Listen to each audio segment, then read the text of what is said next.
কী ভাবছেন বন্ধুরা, আজ কি রেসিপি নিয়ে এসেছি? আজ নিয়ে এসেছি আলুর পরোটা। চলুন চলুন রেসিপিটা তাড়াতাড়ি দেখে ফেলি।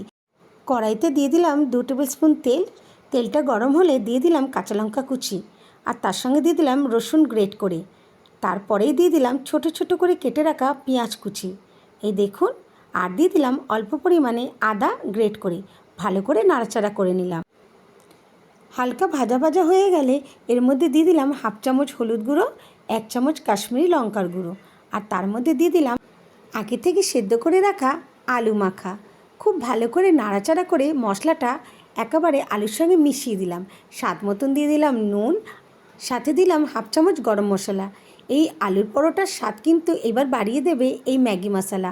অবশ্যই আপনারা ম্যাগি মশলা দেবেন, খুব সুন্দর খেতে হয়। ধনেপাতা কুচি দিতে ভুলবেন না কিন্তু। এবারে দিয়ে দিলাম 1 চামচ বাটার।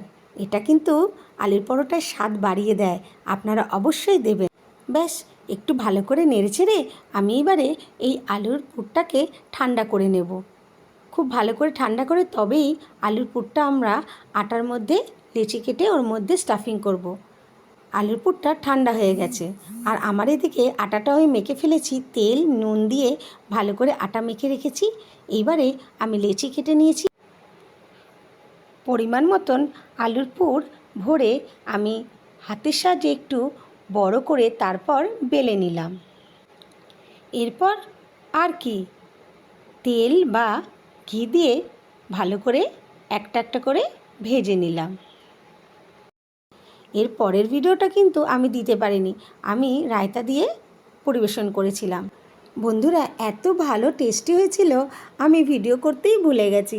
গরম গরম দুর্দান্ত লাগছিল। আজকের মতন এইটুখানি, আবার নতুন রেসিপি নিয়ে আপনাদের কাছে চলে আসব। সুস্থ থাকবেন, ভালো থাকবেন, কেমন? নমস্কার।